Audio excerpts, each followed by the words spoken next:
Hey everybody, remember MoviePass? Well, it's back and it's relaunching this summer. Just when I thought it was out, they pull me back in.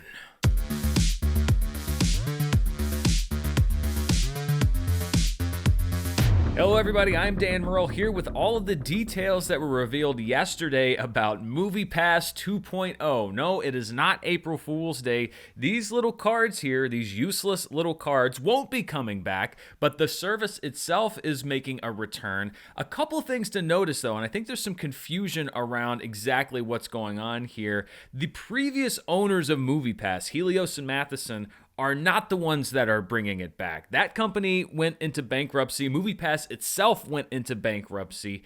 This is a revival that is being headed by one of the original co-founders of the company. His name is Stacy Spikes. He was actually let go from MoviePass after it was acquired and they changed the price to the untenable business model that they had before. He saw the chance to purchase the company back and is now relaunching it under a MoviePass 2.0 thing, but there's actually very little in common with the previous iteration of MoviePass. Now, if you don't remember what MoviePass is, I've been covering this story for over 4 years now, I think, at this point, going all the way back to my Screen Junkies and fandom days.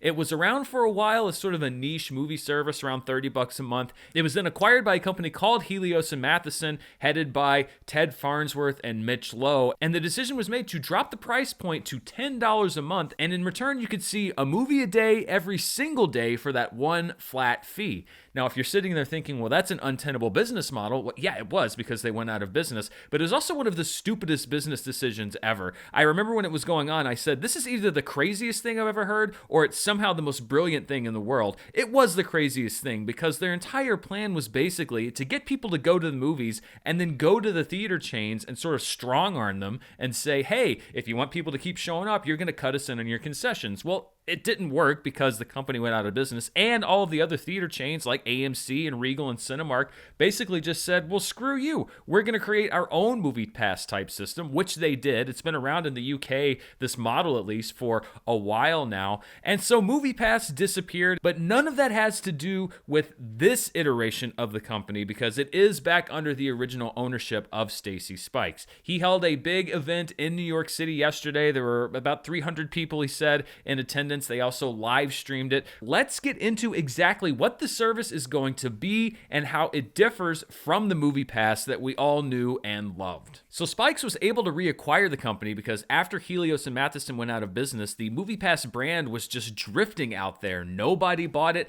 out of bankruptcy, and he said he was actually tipped off by the director of an upcoming documentary about MoviePass, who called him and said, hey, did you know that MoviePass is still available? You can just make a bid for it and see if you can buy it. He did. He bought the company back, and he's relaunching it under a new model. It's going to be built on the Web3 model, which I'm not an expert on, but I do know it's about running things on blockchain technology. It's about virtual currencies, digital currencies, etc. And that's how MoviePass is going to operate roughly in this new iteration. So according to Spikes, the new MoviePass is going to work on a tiered system, meaning you can buy in for different amounts of money each month, and in exchange, you will get a certain number of credits. Now, one key detail that was not revealed is how many tiers there are going to be, what the tiers are going to cost, and how many credits you're going to get for each tier. These are kind of important details, but it's no surprise that we don't really have them at this point. So once you have these credits, you will then be able to redeem them at participating theaters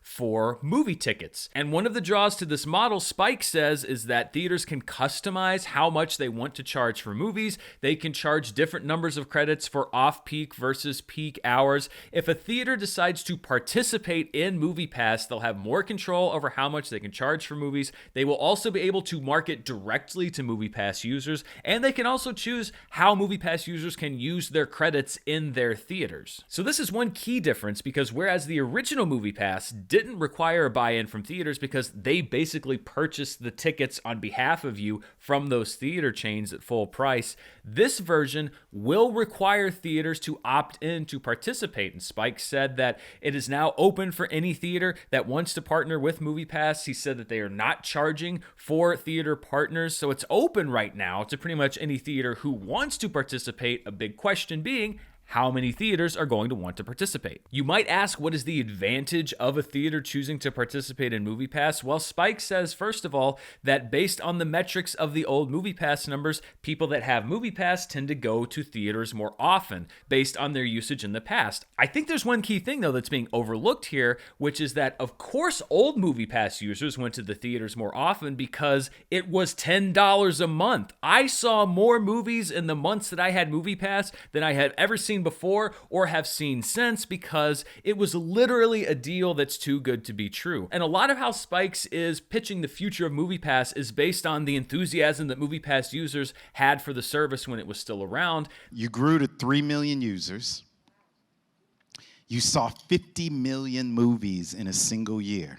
The key difference here being that business plan was absolutely untenable, and that's not the way that it's going to work this time. Something that was sort of buried in the presentation toward the end, but that has raised a lot of eyebrows, is another way to earn credits to get movie tickets, which is with the integration of a service that Spikes calls pre-show. And it's actually not a new service, which is something that we'll get into in just a moment. Spikes says that he got the idea seeing how much brands like to tie into movies, particularly when you look at things like James Bond movies that have a lot of merchandising and product placement. He wants to go to those brands and basically say, hey, you're trying to reach these consumers through indirect advertising like TV and magazines, etc. Why don't you put together a package of advertising, maybe even tied to a specific movie like No Time to Die, and then our users can opt to watch that advertising, and in exchange, they will get credits to either go towards the purchase of a movie ticket. Spikes even said it would be a possibility, if they so choose, that you could go see the movie for free if you watch a certain batch of these advertisements. Essentially, it's customizable advertising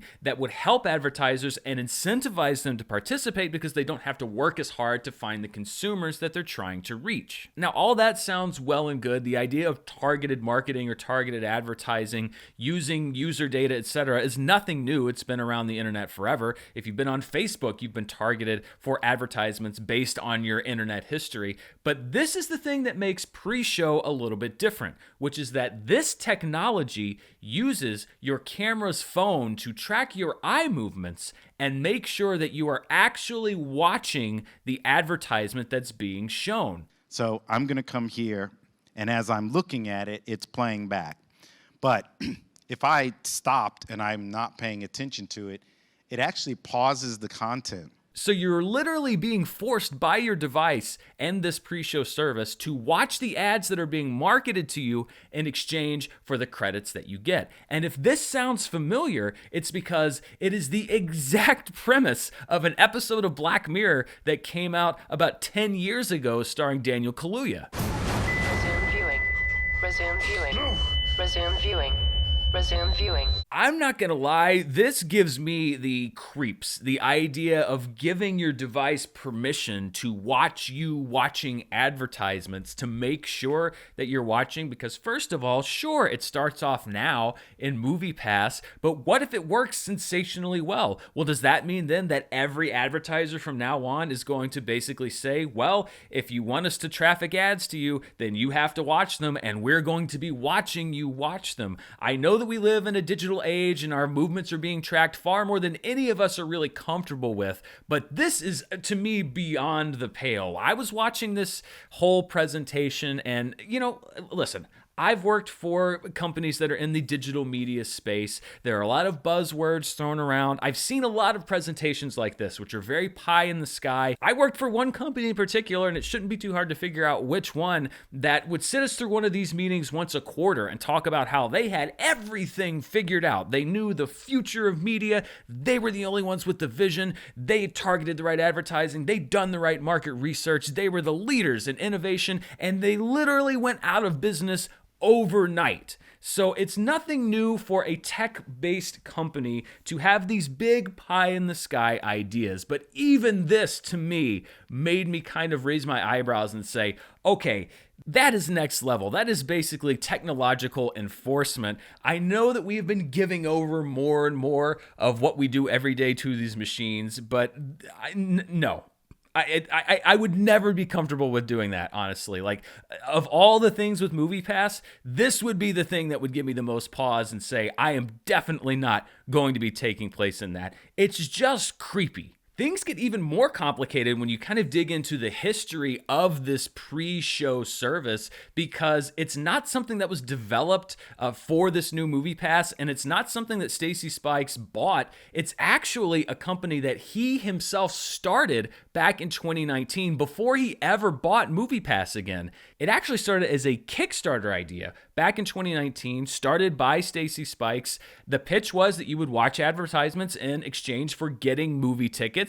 So it's pretty much the same thing that he's offering through this new MoviePass. It had a $10,000 goal. It raised over $50,000. So it was a successful Kickstarter project, and it also had a pitch that was similar to one that Spikes made at this live event yesterday, which is that if you back the Kickstarter, you would basically be the beta testers of this app. You would get to access it for free, and in exchange for working out the bugs, etc., you would then get free movie tickets by watching all of these ads because you were helping them develop the technology. This is the same pitch that Spikes made to the people that were in attendance at the MoviePass event live yesterday, basically saying, you're our super users, you will be able to sign up live this summer, you'll be beta testing the app, but you'll also be getting free access to it. I want to deputize you all and turn you into beta users and have you be the first ones to be able to test the app for a whole year for free. The big problem being, and this was something that I was clued into by some people on social media and doing a little bit more research myself,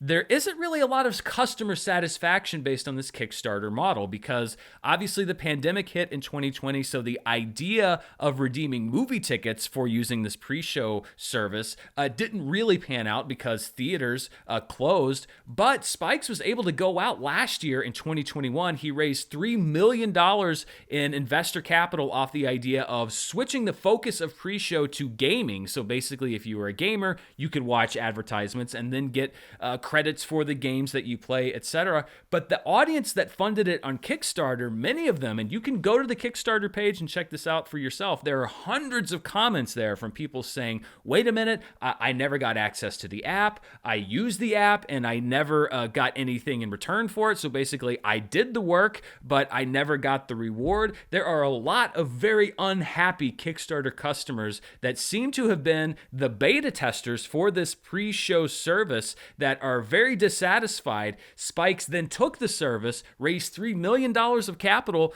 based on the idea back in 2021, and is now integrating it into this new MoviePass service. So in a way, it's not just him relaunching the MoviePass brand that he lost and was pushed out of a few years ago. It's also an additional way for him to integrate this pre-show service that he's been trying to launch for 2 or 3 years now. And I know it seems like I'm being hard on Stacy Spikes. I do feel for the guy to a certain extent because he did co-found MoviePass. It was surviving on its own. It was a very niche service, but it was obviously a company that he was very proud of. And he spoke very candidly and openly at the beginning of this event saying that many investors that are people of color, they struggle to get capital investment. They struggle to get investment in their businesses, and that Helios and Matheson coming in and taking control of MoviePass was partly because he hadn't really been able on his own to raise the amount of capital to keep MoviePass thriving. Then to raise flags, which were, let's be honest, 100% right flags to raise about the sustainability of the company, to be pushed out of his own company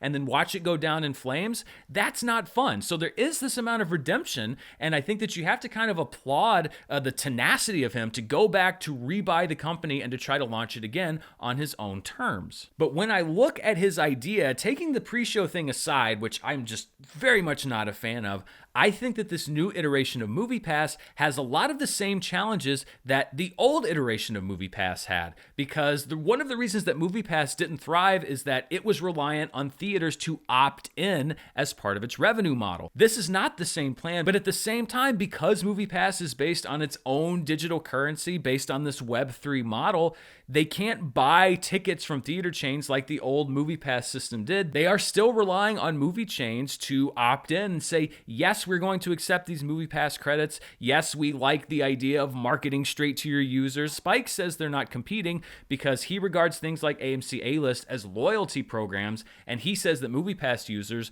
according to a poll, 75% of them, the thing that they want the most is an option about where to go. But are big theater chains going to invest in a program that will give those people that come to their theaters an option to go to another theater? I'm not saying that none of them are going to buy in, but I also really don't know where the incentive is unless MoviePass blows up huge and they basically are forced to, for them to in some ways compete with themselves. And if the big theater chains don't buy in, then that excludes a lot of MoviePass customers. Yes, the people that are in New York and Los Angeles and Austin and a lot of these film hubs have a lot of different kinds of theaters. They have Alamo Draft Houses and Angelica Film Centers and all of these great smaller chains and independent theaters, and that's wonderful. But I would say the majority of people in the United States don't have those options. They have one, maybe two chains in their city. So if these big chains don't buy in, then by definition, you're excluding anybody who's only geographically around these big chains. And that's a problem because, as Spike said, he doesn't want this to be a niche service. He wants 30% of moviegoers to be MoviePass subscribers by 2030, and that is a massive number. This also is going to require buy-in from brands. Brands are going to have to work with MoviePass and say, yes, I will market my advertisement to you. They have to agree with the pre-show technology. Are brands really going to want to associate themselves with technology that a lot of people like myself are skeptical of, that basically forces you to watch their advertising? I'm sure on a marketing standpoint, they love that idea, but from a PR standpoint, are they going to want to do it? Are they going to have faith that that investment in money actually is going to have a return? Does guaranteeing those eyeballs make the consumer more likely to buy? These are all big questions, and a lot of these are questions, and again, I understand this is all about enthusiasm, that Stacy Spikes is kind of taken as a given. Of course movie theaters are going to want to buy in because MoviePass users go to the movies a lot. But at the same time, the reason that MoviePass users went to the movies a lot is because it was $10 a month. We don't know how much this is going to cost every month. We don't know what the tiers are going to be. We don't know how much theaters are going to charge for tickets. We don't know what the variability is going to be. There was already a suggestion that there was going to be different prices for off-peak and peak hours. Will consumers get fed up with that? With the idea that it could change from day to day or even hour to hour, how many credits it takes to go see a movie? There are so many questions surrounding this service. And again, a big thing about MoviePass, the old version, as stupid of an idea as it was from a business standpoint, is that it was exceedingly simple. One movie a day, whatever theater you want to go to, guaranteed. Until they started taking those promises away, and that's really when they went out of business, that was the appeal of MoviePass. It seemed too good to be true, because it was. So when I look at this new MoviePass 2.0, yes, it has the MoviePass name, but in my opinion, it really shares almost nothing in common with the previous iteration of the service. I think it is Stacy Spikes buying back a well-known quantity and one that he himself originated. He's got every right to do so beyond just a business standpoint, just on a personal level. But I think that he is trying to sell a MoviePass 2.0 business plan on a MoviePass 1.0 level of research. I'm not saying that this new iteration of MoviePass isn't going to work. I think that particularly for people in the big cities, particularly for people that are already kind of tuned into the digital currency, blockchain, Web3 of it all, it may be an appealing option for them. But for the average consumer, I think it's very complicated. It's going to be useless if there are theaters around them that don't buy in. And I think that there are a lot of people that are going to balk at the idea of even having a service that offers as an option the idea of your phone watching you watch, because that opens the idea of like, well, is it only watching me when I watch ads? When else is it watching me? What do these terms of service say? There are a lot of little pitfalls and landmines in this new business. I'm happy for Stacy Spikes. I hope that he's able to turn this into something that, at least in his mind, redeems the fact that these two maniacs took over his business and ran it into the ground. But at the same time, I just don't see it ever scaling at the size of MoviePass, because it really was a flash in the pan. It was a disruptor, but it was a disruptor that could not last long in the marketplace. It's been replaced by so many other chains with their own services. And that's the other thing. In order for this to work, you have to, for a lot of people, change consumer behavior, which is a lot easier said than done.